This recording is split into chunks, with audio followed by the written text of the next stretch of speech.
Hello friends. Last की video में हमने ब्रिटेन साइकिल के बारे में पढ़ा था। तो आज हम उसमें कुछ मॉडिफिकेशंस की गई हैं जो की जाती है उसकी एफिशिएंसी बढ़ाने के लिए, उसके बारे में पढ़ेंगे। जो ब्रिटेन साइकिल हमने लास्ट वीडियो में पढ़ी थी वो वैसे तो हमने बताया था कि गैस टरबाइन प्लांट्स में यूज़ की जाती है। बट उसमें क्या है कि उस जो हमने ब्रिटेन साइकिल पढ़ी थी उससे यूज़ नहीं किया जाता, उसमें कुछ मॉडिफिकेशंस की गई हैं, उन्हें यूज़ किया जाता है। क्योंकि उस साइकिल की एफिशिएंसी हमें ज़्यादा नहीं मिल पाती है, तो हमें एफिशिएंसी ज़्यादा चाहिए, उसके लिए हम उसमें कुछ मॉडिफिकेशंस करते हैं। अब वो मॉडिफिकेशंस क्या हैं उन्हीं के बारे में आज हम इस वीडियो में पढ़ेंगे। तो सबसे पहले हम पढ़ते हैं रीजनरेशन। जितनी भी चीज़ें पढ़ूंगा जैसे मॉडिफिकेशन है ब्रिटेन साइकिल पर, सबसे पहले रीजनरेशन पढ़ेंगे। रीजनरेशन में क्या है, देखो आपको ब्रिटेन साइकिल के बारे में आपको नहीं पढ़ा तो आप वो एक और वीडियो देख लें, उसके बाद ये वीडियो देखना। तो रीजनरेशन में क्या होता है, सेम टू सेम वही है, ब्रिटेन साइकिल कुछ मॉडिफिकेशन होगी वो बताऊँगा क्या किया है। अब सबसे पहले मान लो ये कंप्रेसर होता है, सबसे पहले यहाँ पे एयर ने एंटर किया, एयर एंट्री हुई कंप्रेसर से, ठीक है। उसके बाद क्या हुआ, यहाँ पर क्या होता है जो नॉर्मल ब्रिटेन साइकिल थी उसी की तरह सबसे पहले एयर कंप्रेस हुई, फिर कंबशन चैम्बर में गई, फिर टरबाइन में गई, एग्जॉस्ट निकला, ठीक है। अब जो एग्जॉस्ट गैसेज है इसमें क्या कर रहे हैं हम, उन्हीं एग्जॉस्ट गैसेज को यूज़ कर रहे हैं। क्योंकि होता है क्या कि इसमें गैस टरबाइन में जो टेम्परेचर जो लास्ट में होता है, एग्जिट में टेम्परेचर होता है वो 600 डिग्री सेल्सियस, 500, 600, 650 डिग्री सेल्सियस, मतलब इतना ज़्यादा टेम्परेचर होता है। अब उसको डायरेक्ट एटमॉस्फेयर में तो जाने देना नहीं, फ़ायदा कोई है नहीं है, तो हम उसको यूज़ करने की कोशिश करते हैं। तो उसको यूज़ करने के लिए हम क्या करते हैं, यहाँ से एयर आई इसके पैसेज के थ्रू यहाँ पर लाया, और यहाँ पर क्या करते हैं हम, अब जो कंप्रेसर से यहाँ से एयर जा रही है, जो कंप्रेसर से एयर कंप्रेस्ड हो रही है, टेम्परेचर इसका बढ़ चुका है, वो यहाँ से जा रही है। हम क्या कर रहे हैं कि जो एग्जॉस्ट गैस इसकी हीट है वो भी उसको दे रहे हैं हम। यहाँ पे दो सेक्शन है, एक जगह से क्या हो रहा है, जो कंप्रेस्ड गैस है वो यहाँ से होकर निकल रही है, फिर यहाँ से कंबशन चैम्बर में जा रही है। तो हम क्या कर रहे हैं, जो एग्जॉस्ट गैसेस की गैसेज हैं उन्हें भी हम यहाँ पर ला रहे हैं, और यहाँ से क्या हो रहा है, हीट ट्रांसफ़र हो रही है। यहाँ से इसकी जो हीट है वो हम इसको दे रहे हैं। तो उससे क्या हो रहा है कि जो कंप्रेस गैसेस का टेम्परेचर है वो थोड़ा और ज़्यादा बढ़ गया है। पहले जितना टेम्परेचर था उससे कुछ थोड़ा और ज़्यादा बढ़ गया है, तो उससे टेम्परेचर बढ़ने से क्या होगा, हमें कंबशन में थोड़ी मतलब कि ज़्यादा कंबशन हो पाएगी, ईजिली कंबशन हो पाएगी। तो टेम्परेचर बढ़ चुका है। तो फिर हम क्या करते हैं, अब जब वो गैसेज यूज़ हो गई, यहाँ से हमने इस सेक्शन में भेज दी गैसेज, तो फिर उन गैसेज को हम क्या करते हैं, आगे एटमॉस्फेयर में फेंक देते हैं। अब जब उनका जो टेम्परेचर रहता है वो तकरीबन तकरीबन 100 डिग्री सेल्सियस, 120, 80, 90 इस तरह का टेम्परेचर रहता है। तो उस टेम्परेचर कोई इफेक्ट भी नहीं है, कोई हार्म भी नहीं है। वैसे अगर हम 600 डिग्री सेल्सियस की एयर को ही हम अगर एटमॉस्फेयर में फेंक देते तो उससे क्या हो रहा था, एक तो हमें नुकसान हो रहा था, हम यूज़ नहीं कर पा रहे थे गैसेस को, दूसरा ये था कि थर्मल जो पोल्यूशन है वो भी बढ़ रहा था, क्योंकि 600 डिग्री सेल्सियस का टेम्परेचर बहुत ज़्यादा होता है, उसे आप एटमॉस्फेयर में फेंक रहे हो, मतलब कि थर्मल पोल्यूशन बढ़ा रहे हो। तो उसको भी हमने कंट्रोल कर लिया इस तरीके से, रीजनरेटर के तरीके से। अब जो रीजनरेशन का तरीका है, गैस टरबाइन में अलग अलग सेक्शन होते हैं, जैसे कंप्रेसर का सेक्शन अलग होता है, टरबाइन का सेक्शन अलग होता है, कंबशन चैम्बर का अलग सेक्शन होता है। वैसे ही वो सेक्शन जहाँ पर ये प्रोसेस हम कर रहे हैं, रीजनरेशन का प्रोसेस हम कर रहे हैं, उस सेक्शन को कहा जाता है रीजनरेटर। तो इस सेक्शन को हमने नाम दिया रीजनरेटर का नाम। ओके, ठीक है। अब इसकी पी वी डायग्राम देखते हैं, प्रेशर वॉल्यूम डायग्राम कैसे बनती है। सबसे पहले same to same as it is वही था, 1 से 2 क्या था, एडियाबैटिक कंप्रेशन हो रही थी, तो 1 से 2 एडियाबैटिक कंप्रेशन। फिर इसमें भी हीट जो वो दो टाइम ऐड हो रही थी, एक 2 से 3 में भी हीट ऐड हो रही थी। ये कंप्रेस्ड गैस होगी, हम इसमें भी हीट ऐड कर रहे हैं, चाहे इस सोर्स के थ्रू ऐड करें लेकिन ऐड तो कर रहे हैं। तो 2 से 3 भी हीट ऐड हुई, वो भी कॉन्स्टेंट प्रेशर पर। उसके बाद 3 से 4 तो हो ही रही है कंबशन चैम्बर में, तो 3 से 4 ये सारे आ गया हीट एडिशन का प्रोसेस। फिर उसके बाद 4 से 5 क्या आ गया, जो हमें वर्क मिल रहा है, एक्सपेंशन हो रही है, रिवर्सिबल एडियाबैटिक एक्सपेंशन, तो उसकी लाइन ऐसे बना दी। फिर 5 से लेके 1 तक नॉर्मल जो हमारी लाइन है ये वाली, कांस्टेंट प्रेशर हीट रिजेक्शन, जो हीट रिजेक्ट हो रही है। इसमें भी मैंने 6 पॉइंट डाला है, क्योंकि यहाँ पर यहाँ से यहाँ तक हीट अलग थी और यहाँ पे अलग ही रिजेक्ट हो रही है, मतलब यहाँ पे टेम्परेचर ज़्यादा था, यहाँ पे टेम्परेचर कम हो गया, तो इस तरह से इसको डिवाइड कर दिया मैंने। अगर हम इसकी एफिशिएंसी निकालना चाहें तो एफिशिएंसी का फॉर्मूला हमें पता है, 1 - Q2/Q1। Q2 मतलब Q रिजेक्टेड, Q1 मतलब सप्लाइड। अब इसमें रिजेक्ट कहाँ पर हो रही है, हीट। इसमें जो रिजेक्ट, ये पूरी रिजेक्ट नहीं हो रही है, क्योंकि यहाँ से लेके यहाँ तक हम बात करें 5 से लेके 1 तक तो सारी हीट तो रिजेक्ट नहीं हो रही, क्योंकि 5 से 6 वाली तक जो हीट है उसको हम दोबारा से यूज़ कर रहे हैं। तो ये सारी रिजेक्ट नहीं हो रही है, तो मतलब कि रिजेक्ट क्या हो रही है हमारे पास, सिर्फ ये वाली हीट रिजेक्ट हो रही है। तो मतलब T6 - T1, सिर्फ ये सेक्शन जो है हमारा वो क्या हो रहा है, हीट रिजेक्ट हो रही है, तो इसलिए T6 - T1 लिखा। और हीट जो हम ऐड कर रहे हैं वो कौन सी हीट ऐड कर रहे हैं, यहाँ पे ये वाली हीट ऐड कर रहे हैं मेन कंबशन चैम्बर में, तो हीट ऐड वाला होगा T4 माइनस T3। ओके, अब आप यहाँ से देख सकते हो कि हमने कहा था कि हाँ ये आ गया एफिशिएंसी का फॉर्मूला नॉर्मल आपको कैसे निकालनी है एफिशिएंसी। अब लेकिन एक बात, जो रीजनरेशन है इसके प्रैक्टिकली यूज़ नहीं किया जाता है पावर प्लांट में, ये सिर्फ एक मेथड है, हम कह सकते हैं कि इस तरह से बढ़ा सकते हैं। एक्चुअली है क्या कि इसको जैसे आप ज़्यादा स्केल पर ले जाओगे तो इसकी कॉस्ट वगैरह ज़्यादा महंगा पड़ जाता है, ये थोड़ा भारी भी पड़ जाता है। और उसके बाद ये है कि कुछ प्रेशर एक रेशो सेट की होती है हमने, P2/P1 आपको बताया था प्रेशर रेशो, एक प्रेशर रेशो सेट होती है। उसके बाद अगर हम रीजनरेशन का अगर यूज़ करेंगे तो वो एफिशिएंसी को कम ही करेगा, ज़्यादा नहीं करेगा। तो इसको बेसिकली ज़्यादातर यूज़ नहीं किया जाता है। तो रीजनरेशन के बारे में इतना ही था। अब बाकी की आगे जो और मॉडिफिकेशन हैं उनके बारे में पढ़ते हैं। अब सेकंड आ गई इंटरकूलिंग। इंटरकूलिंग में क्या कि हम इसमें इस केस में हम दो स्टेजेस में कंप्रेशन करते हैं। वैसे तो मैं जो बता रहा हूँ वो दो स्टेजेस वाली कंप्रेशन है, कंप्रेशन दो स्टेजेस से ज़्यादा भी की जाती है। सिंपल समझाने के लिए टू स्टेज कंप्रेशन यूज़ कर रहा हूँ मैं। अब इंटरकूलिंग में क्या होता है कि कंप्रेशन हमने जो पीछे पड़ा ब्रेटन साइकिल में एक ही बार कंप्रेस हो रहा था और एक ही बार एक्सपैंड हो रहा था टरबाइन में जाकर, इसमें क्या है दो बार कंप्रेस किया जा रहा है, टू स्टेज कंप्रेशन इसलिए इसका नाम रखा है। हो रहा क्या देखो, सबसे पहले यहाँ पर क्या है एयर ने एंटर किया जैसे कि नॉर्मली होता है। फिर नॉर्मल में क्या था कि एयर कंप्रेस होके तो आगे कंप्रेशन चैम्बर में जा रही थी। यहाँ पे हम दो टाइम कंप्रेस कर रहे हैं उसको। पहले एक हमने लो प्रेशर कंप्रेसर लगाया है, ठीक है। अब इसकी जो बेनिफिट है आपको पीवी डायग्राम से समझ आ जाएगा। अब ये चीज़ समझो, सबसे पहले एयर इनलेट हुई, ओके। फिर वो क्या हुआ, लो प्रेशर कंप्रेसर में उसको वो कंप्रेस हुई, कंप्रेस हो चुकी है अब लो प्रेशर कंप्रेसर में, ठीक है। कंप्रेस होने के बाद हम उसको इंटरकूलर से भेज दिया आगे। उससे क्या होता है कि टेम्परेचर का थोड़ा सा, ऐसे टेम्परेचर बढ़ रहा था अब टेम्परेचर थोड़ा सा बराबर सा हो जाता है, मतलब मेंटेन सा हो जाता है कांस्टेंट प्रेशर पर, ज़्यादा बढ़ नहीं जाता। जितना यहाँ से निकला था उतना ही मेंटेन होकर एक तरह से वापस बाहर निकलता है वहाँ से। फिर इंटरकूलर से जैसे ही प्रेशर ये जो कंप्रेस्ड गैस से निकली, फिर इसको हम हाई प्रेशर कंप्रेसर में भेज देते हैं। हाई प्रेशर कंप्रेसर में भेज दिया, अभी और कंप्रेस हो चुकी गैस। अब उसके बाद सेम टू सेम ऐसे ही ब्रेटन साइकिल की तरह नॉर्मल कि कंप्रेस होने के बाद फिर ये कंबशन चैम्बर में गई, टरबाइन में गई, आगे टरबाइन घुमा, शाफ्ट घूमी, तो आगे वही same to same as it is Brayton cycle की तरह। और ये शाफ्ट सारी एक ही कपल्ड है, टरबाइन इन सबको घुमा रहा है। और हमारा मेन यही था कि हम इस तरह से कुछ करें कि, क्योंकि ये था कि टरबाइन से जा रही थी पावर इनमें, लो प्रेशर कंप्रेसर और हाई प्रेशर कंप्रेसर में, टरबाइन की शाफ्ट इनमें घुमा रही थी, तो इसका जो कुछ वर्क है वो इसमें भी जा रहा था। तो हम चाहते थे कि जो वर्क हमें ज़्यादा मिल रहा है तो ठीक है, लेकिन जो हमें वर्क खुद करना पड़ रहा है इसको घुमाने के लिए वो हमें कम से कम करना पड़े। तो ये भी एक तरीका है एफिशिएंसी को बढ़ाने का कि हम इसको कम से कम वर्क करें तो ये घूम जाए। तो अब इसको एक बार पीवी डायग्राम से देखें, फिर समझते हैं कि इसका हमें बेनिफिट क्या मिला। अब मान लो कि दो हमने प्रेशर लिमिट सेट कर दी, ये प्रेशर लिमिट है, ये प्रेशर लिमिट है, इसके बीच में हमारा जो है ब्रेटन साइकिल वो काम करता है। अब सबसे पहले क्या हुआ कि हमने कंप्रेस किया एयर को लो प्रेशर कंप्रेसर में, वो क्या था रिवर्सिबल एडियाबैटिक कंप्रेशन। तो 1 से 2 जो प्रोसेस है हमारा, ये 1 से 2 ये रिवर्सिबल एडियाबैटिक कंप्रेशन, ठीक है, कंप्रेशन इन फर्स्ट स्टेज। उसके बाद क्या हुआ, थोड़ी देर के लिए वो इंटरकूलर में गया था।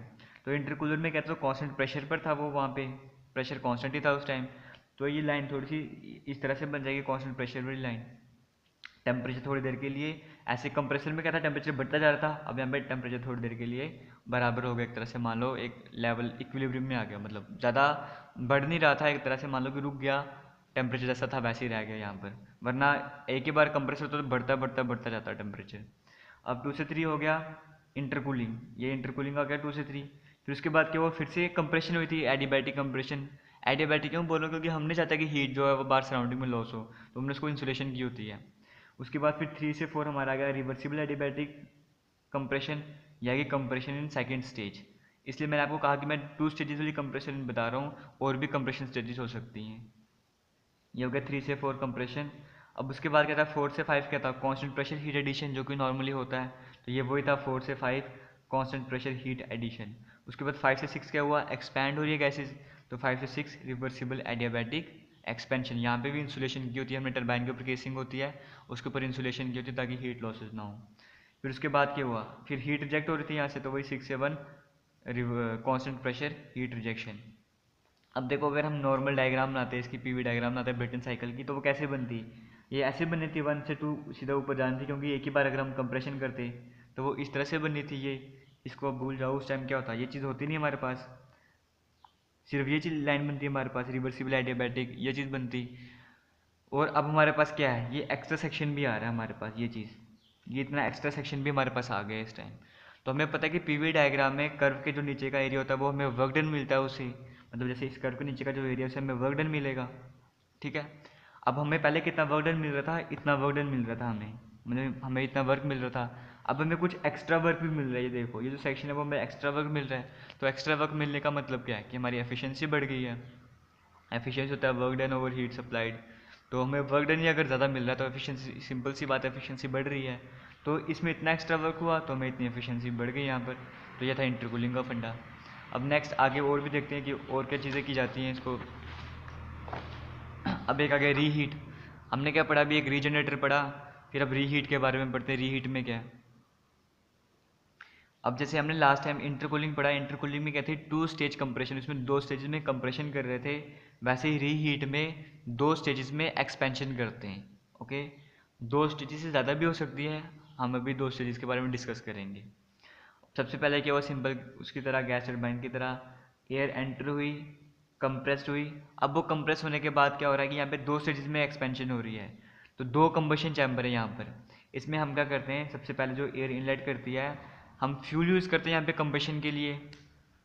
ठीक है, हम क्या करते हैं, पहली बार में सारा फ्यूल यूज़ नहीं करते। जैसे हमने लास्ट टाइम पढ़ा, कंबशन चैम्बर में सारा फ्यूल आ रहा था, इग्निशन हो रही थी, बर्निंग हो रही थी, जो भी था। अब इसमें हम एक ही बार में सारा फ्यूल यूज़ नहीं करेंगे, हम स्टार्टिंग में कुछ क्वांटिटी यूज़ करेंगे फ्यूल की, उसको बर्न करने के लिए।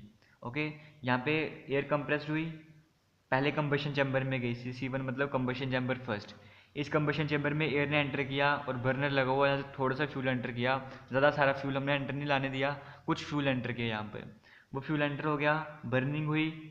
उसके बाद वो क्या हुआ, यहाँ से हाई प्रेशर टरबाइन है, हाई प्रेशर में टरबाइन में वो उसने स्ट्राइक किया, ब्लेड से स्ट्राइक किया, हाई प्रेशर टरबाइन घूमा। ओके, ये चीज़ होगी। उसके बाद अभी हाई प्रेशर टरबाइन से क्या हुआ, जो गैसेस निकल रही थी उन्हें हमें सेकंड कंबशन चैम्बर में भेज दिया। पहले कंबशन चैम्बर में था कि वहाँ पे बर्निंग तो हुई थी, लेकिन अभी भी कुछ ऑक्सीजन के कंटेंट वहाँ पे रह जाते हैं, उन्हें हम फिर सेकंड कंबशन चैम्बर में भेजते हैं। और बाकी का फ्यूल भी उसी वक्त हम एंटर करवाते हैं, जो बचा फ्यूल होता है वो भी एंटर करवा दिया, ये गैसेस भी एंटर की, फिर कंबशन हुआ। और कंबशन होने के बाद फिर हम उसको आगे लो प्रेशर टरबाइन में भेजते हैं, फिर वो लो प्रेशर टरबाइन के ब्लेड्स को घुमाता है, तो आगे इलेक्ट्रिसिटी प्रोड्यूस होती है जनरेटर के थ्रू, जो भी है। ये समझ आ गया। अब इसको हम फिर पीवी डायग्राम से समझेंगे और हमें पता लगेगा कैसे ये एफिशिएंट हुआ, अगर आपको इससे नहीं समझ आया तो।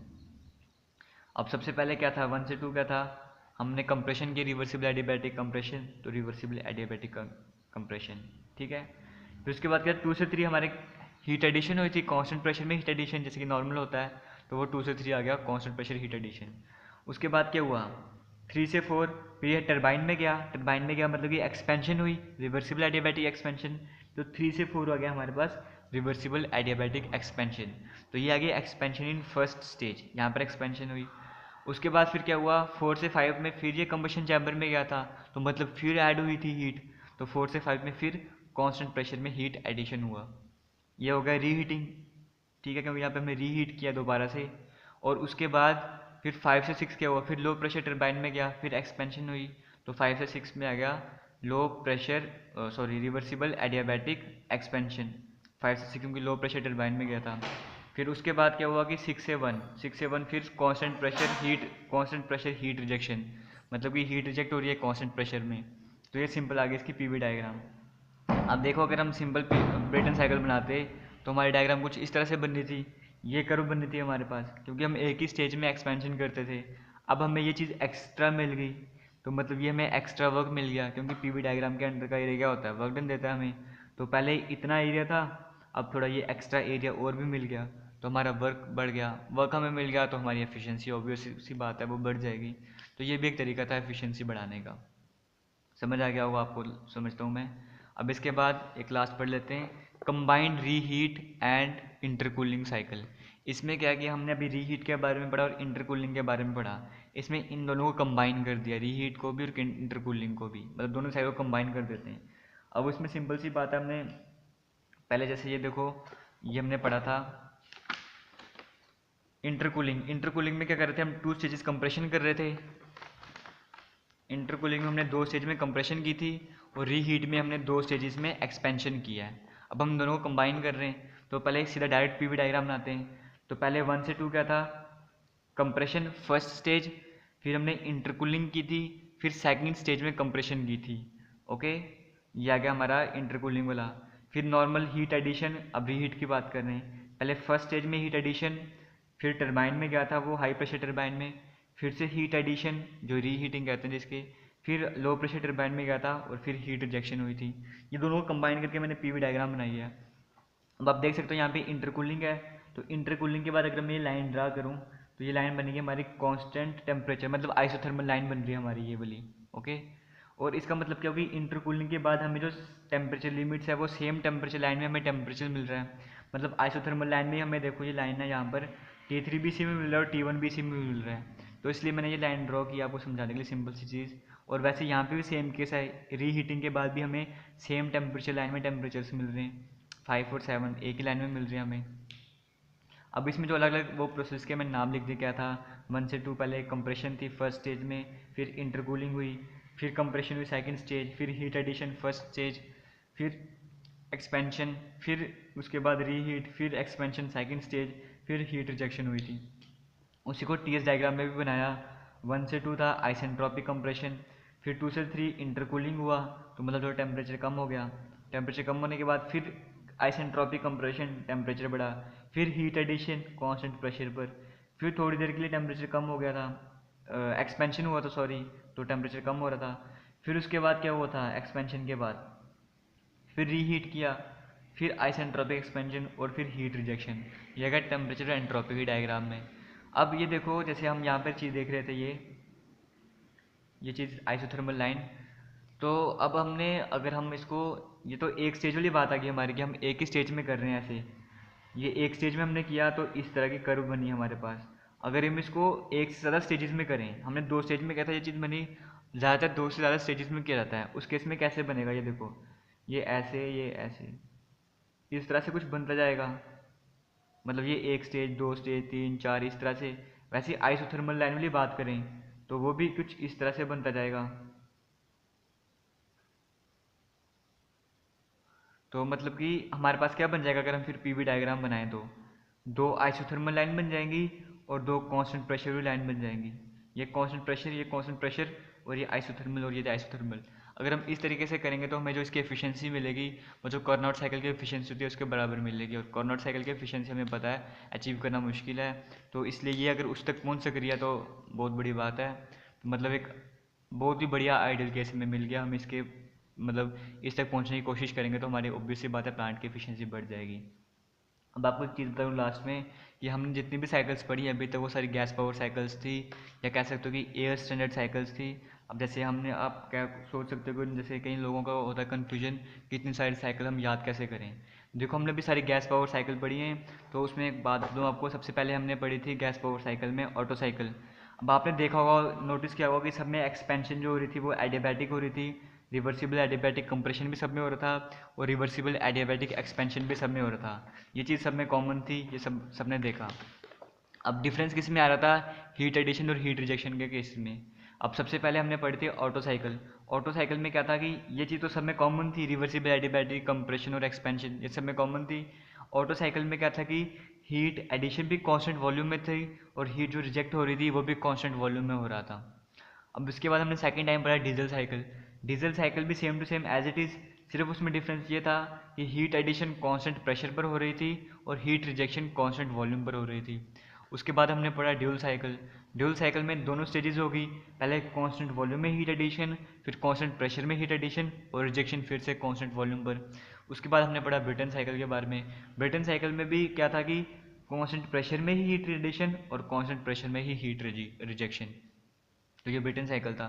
तो गैस पावर साइकिल में जितना था हमने पढ़ लिया। अब इसके बाद हम पढ़ेंगे वेपर पावर साइकिल्स के बारे में, जिसमें हम कार्नोट साइकिल पढ़ेंगे, फिर रैंकाइन साइकिल पढ़ेंगे, फिर उसकी भी जैसे अभी इसमें मॉडिफिकेशन से रैंकाइन साइकिल की मॉडिफिकेशन भी पढ़ेंगे।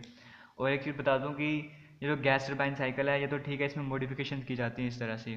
जिस प्लांट में मैंने काम किया था उसमें कुछ अलग तरीके से मॉडिफिकेशन की गई थी। वो मॉडिफिकेशन क्या थी वो मैं आपको जब रैंकाइन साइकिल पढ़ा दूंगा उसके बाद बताऊंगा कि किस तरीके से मॉडिफाई किया गया था उस प्लांट में गैस टरबाइन साइकिल को। आज के लिए इतना ही। जय हिंद।